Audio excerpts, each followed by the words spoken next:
Good morning students, Gangotri group of school में आपका स्वागत है। और आज का हमारा टॉपिक है CMI, cell mediated immunity.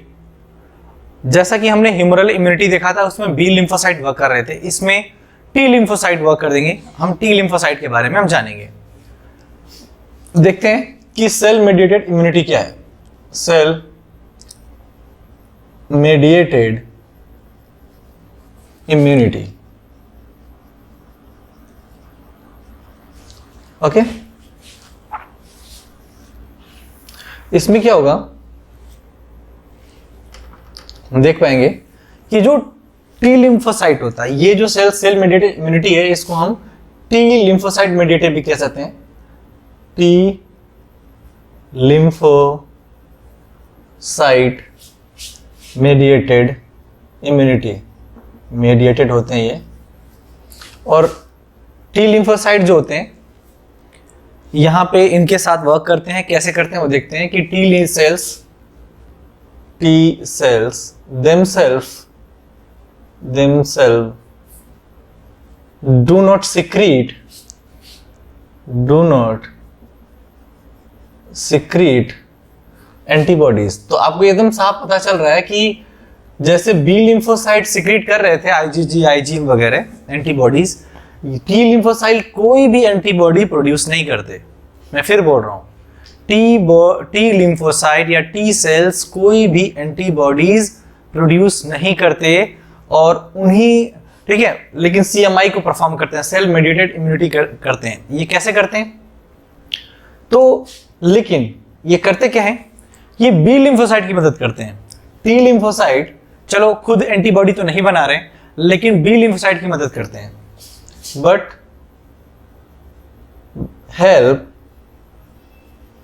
B cells to produce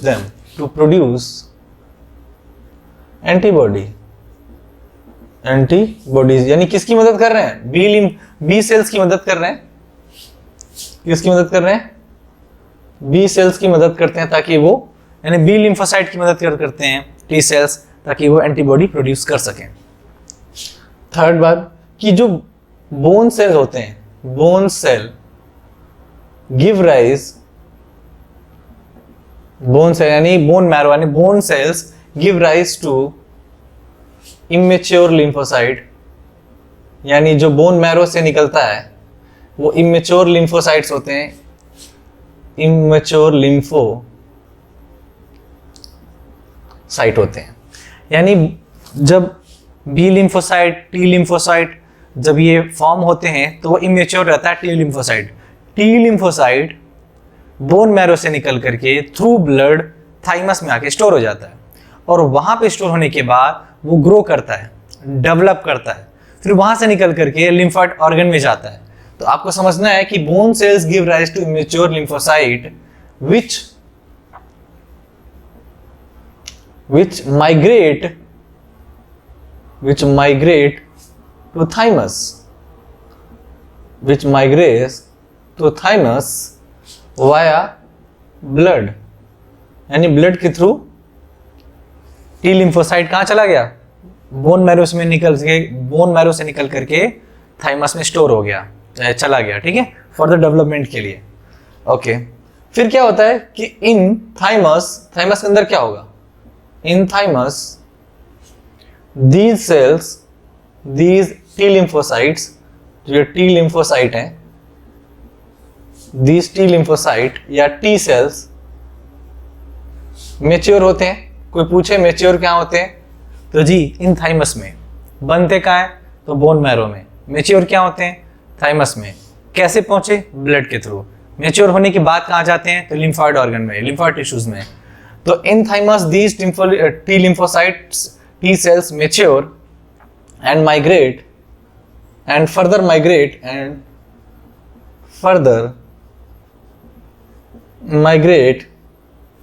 to lymphoid organ या टिश्यू, एंड ठीक है, टिश्यू। अब कहाँ चले गए? फिर फर्दर वहां से मेच्योर होने के बाद लिम्फॉइड ऑर्गन में चले गए, वहां जाके डिफरेंशिएट कर जाएंगे, ठीक है। matured lymphocyte, mature T lymphocyte differentiate into three types of cell, three to four, यानी 4 टाइप्स का, ठीक है, 3 टाइप्स और 4 टाइप्स ऑफ सेल्स। कितने टाइप्स में? 3 टाइप्स में करते हैं वैसे तो, कितने हैं?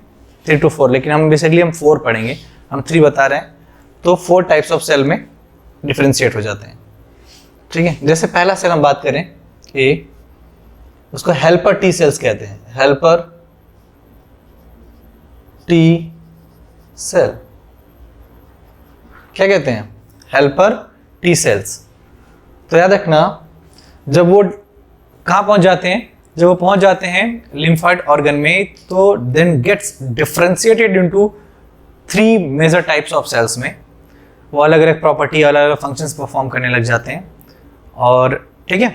तो जैसे एक हेल्पर टी सेल्स है, ये करता क्या है? What is the function of helper T sales? ये टी लिम्फोसाइट है, लेकिन डिफरेंशिएट हुआ है लिम्फाइड ऑर्गन में आकर के, तो ये अपना काम बिल्कुल अलग करेगा, इसका अलग काम है, यानी डिफरेंशिएशन के बाद से ये हेल्पर टी सेल्स बनाए। देखो क्या करता है, जो हेल्पर टी सेल्स होते हैं वो दी सेल्स स्टिमुलेट करते हैं, किसको उत्तेजित करते हैं? स्टिमुलेट बी सेल्स को, किसको? बी सेल्स को, टू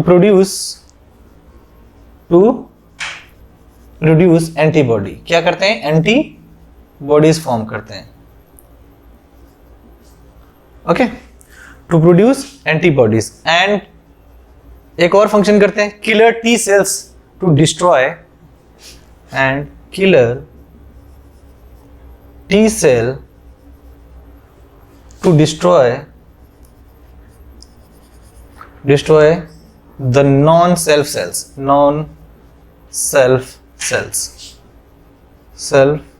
cells। यानी हेल्पर टी सेल्स का काम है, एक तो बी सेल्स को स्टिमुलेट करने का काम करता है, बी सेल्स को स्टिमुलेट करने का, और दूसरा किलर सेल्स टी सेल्स को डिस्ट्रॉय करके नॉन सेल्फ सेल्स बनाते हैं।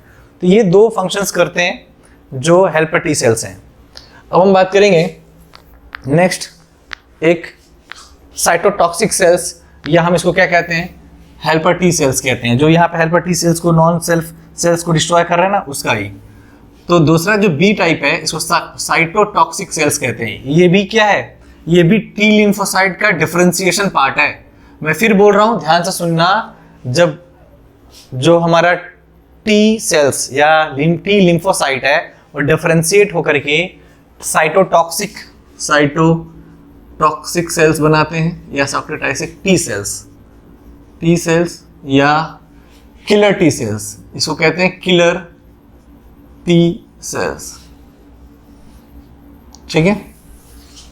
तो इसमें क्या करते हैं, ये these cells secrete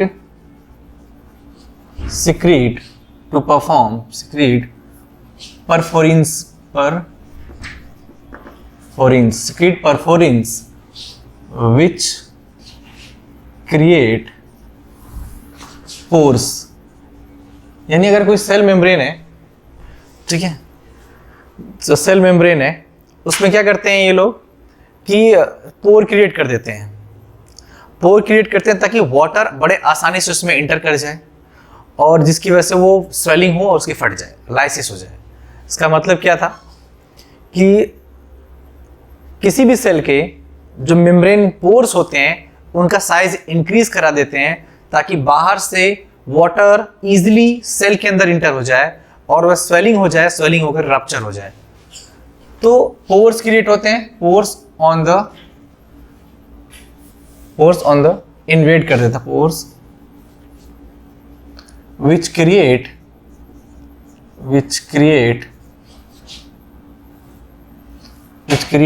pores on invade cell membrane for H2O, enter into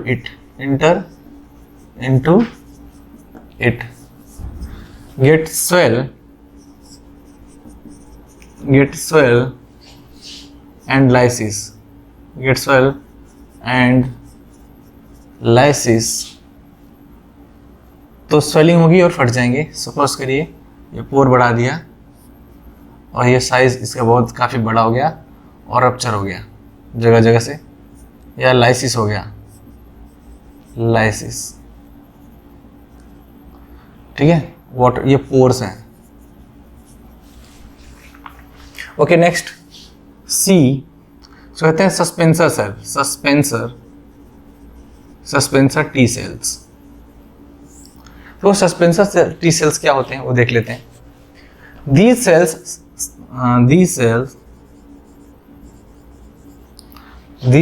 surface या suppress, these cells suppress, क्या करते हैं, suppress the function of, किसके function को suppress करते हैं, the function of cytotoxic, इसके cytotoxic and helper T cells, and helper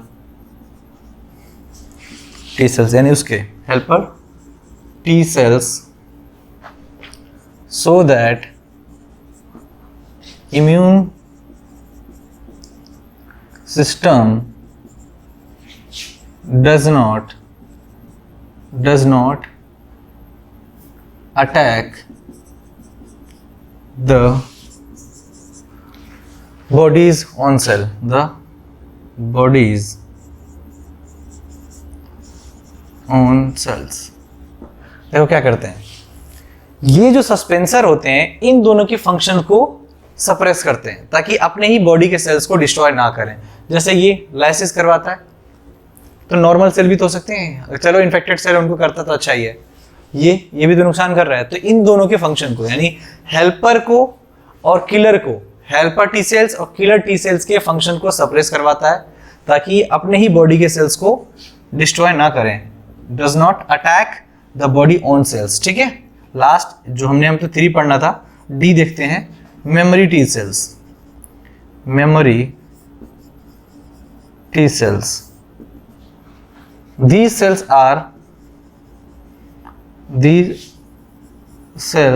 are formed by activated T cells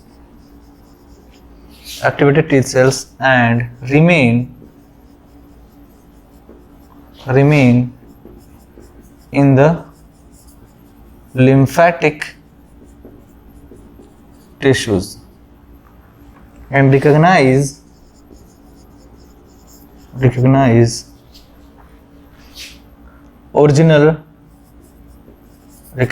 original invading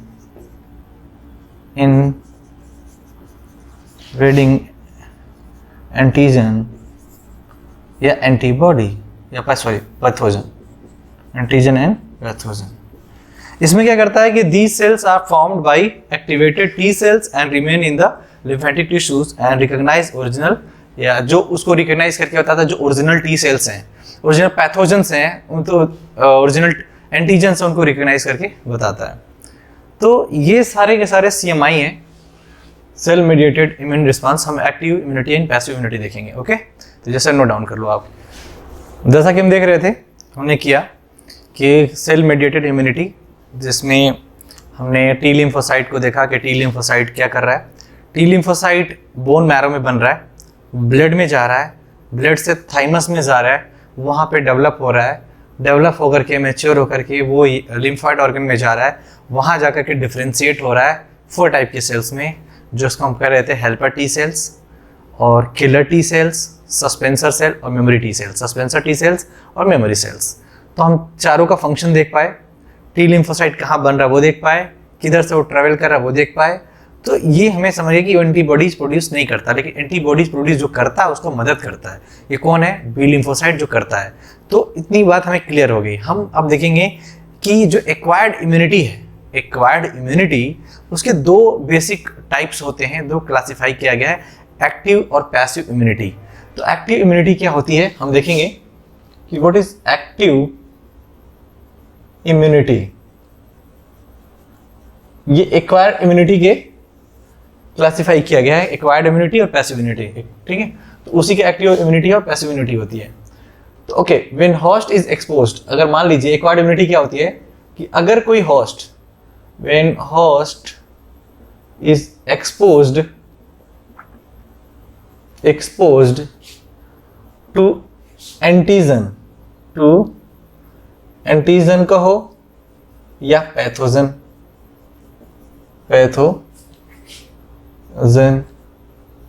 antigen या पैथोजन। मैं फिर बोल रहा हूं, when host is exposed to antigen या pathogen in the form of, किसी भी फॉर्म में, in the form of living और डेड माइक्रो ऑर्गेनिज्म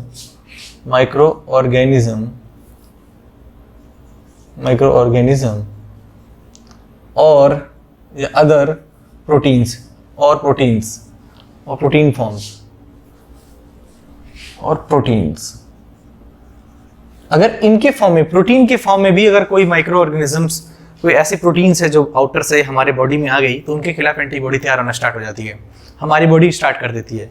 यानी जब हम किसी होस्ट, या मानिए मैं होस्ट हूँ, कोई पैथोजन, चाहे वो बैक्टीरिया हो या वायरस हो या हेलमिंथस हो, प्रोटोजोन्स हो, कोई भी हो जो हमारे बॉडी में आएगा, या प्रोटीन्स है कोई, चाहे वो डेड है चाहे लाइव है, डजंट मैटर, जब हमारे बॉडी में इंटर करता है, व्हेन होस्ट इज एक्सपोज हो रहा है, यानी हम एक्सपोज हो रहे हैं इससे, जब एक्सपोज हो रहे तो हमारी बॉडी क्या करती है, तो देन ये करती क्या है, ये एंटीबॉडीज प्रोड्यूस करती है, antibodies produce in the host body, ठीक है। Antibodies produce in the host body, हमारे बॉडी में ये प्रोड्यूस होना स्टार्ट हो जाती है एंटीबॉडी, ठीक है। अब उसके बाद से कॉल्ड, इसी को हम क्या कहते हैं, एक्टिव इम्यूनिटी कहते हैं, एक्टिव इम्यूनिटी कहते हैं। यानी कोई बाहर से आया तो हमारी बॉडी उसके खिलाफ एंटीबॉडी तैयार करती है, इसी को एक्टिव इम्यूनिटी कहते हैं, ठीक है। और ये it is a slow process. क्या होता है ये एक्टिव इम्यूनिटी, ये स्लो प्रोसेस होता है, स्लो प्रोसेस, और नेचुरल प्रोसेस होता है, नेचुरल प्रोसेस होता है, एकदम बिल्कुल नेचुरल। हम बात करते हैं दूसरा B, passive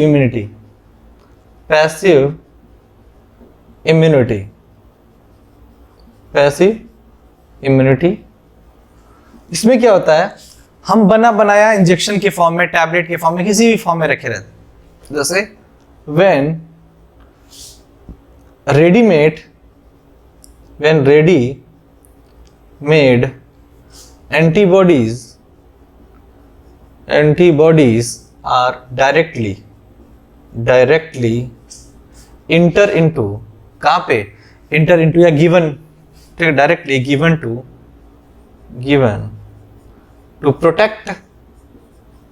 protect what, protect the body किससे, अगेंस्ट, किसके अगेंस्ट में बेटा, अगेंस्ट फॉरेन या पैथोजन या फॉरेन या एजेंट, किसे, फॉरेन एजेंट से। कॉल्ड, क्या कहते हैं उसको, called passive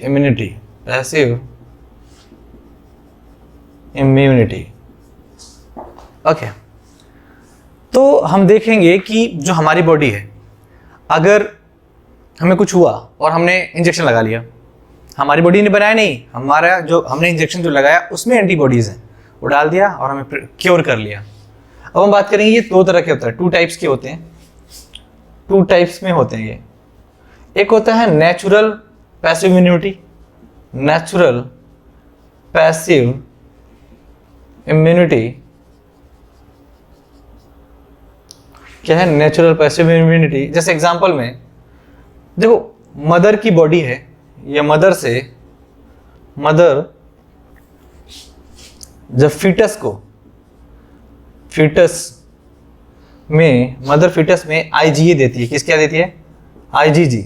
IgG mother foetus को आईजीजी देती है। एक तो ये मदर ने दिया बच्चे को किसने दिया? इस बेबी को किसने दिया? मदर ने। ये तो बाहर से मिला ना उसको, देखा जाए तो उसकी बॉडी ने दिया, यानी मदर की बॉडी ने फिटस की बॉडी को, तो आईजीजी। तो ये नेचुरल तरीका है। तो एक और चीज देती है, मदर कोलेस्ट्रम से अपने मिल्क से, मदर कोलेस्ट्रम अपने कोलेस्ट्रम से भी कुछ देती है। क्या है? आईजीए देती है। किसको? बेबी को प्रोटेक्ट करने के लिए। तो ये दो आईजीजी और आईजीए मदर से मिल रहा है। ये प्लासेंटा क्रॉस करके आता है और ये colostrum feeding milk lactation period होता है, जब बच्चा केयरिंग किया जाता है तब दिया जाता है। दोनों मदर से, आईजीजी और आईजीए मदर अपने बच्चे को देती है ताकि वो उसकी बॉडी प्रोटेक्ट हो सके। ठीक है।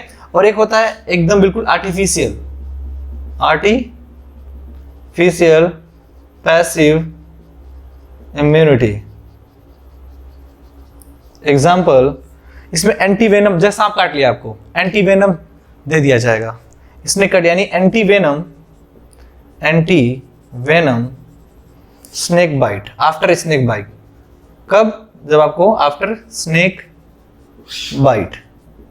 या दूसरा एग्जाम्पल आपको बाहर से देख दिएगा, एंटी टिटनस सीरम ATS दिया गया। तो ये भी एंटी टिटनस सीरम क्या है? एक इंजेक्शन के फॉर्म में है, वेनस भी एक सिरिंज के फॉर्म में है, वो लैब में बन के रखा हुआ है या मेडिसिन की दुकान पे रखते हुए हैं। आपको सीधा इंजेक्ट किया और ठीक हो गए।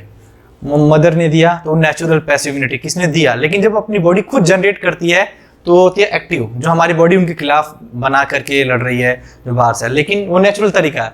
ये इसमें नेचुरली हमें बाहर से कहीं मिला है, नेचुरली मिला है, कोई बनाया नहीं लैब में, तो मदर दे रही है। अगर बना है तो आर्टिफिशियल हो जाएगा, लेकिन है वो पैसिव, क्योंकि हम उसको अडॉप्ट कर रहे हैं, इसको ले रहे हैं। ठीक है। एक्वायर्ड का ही दो टाइप होता है। ये एक्वायर करना, एक तो नेचुरल तरीके से एक्वायर करना, एक कहीं से बाहर से लेकर। ठीक है। तो ये आपको ध्यान रखना है। ये सारे एग्जांपल्स आते हैं, कुछ है तो इसको नोट डाउन करिए और नेक्स्ट क्लास में हम देखेंगे नेक्स्ट टॉपिक, वैक्सीनेशन।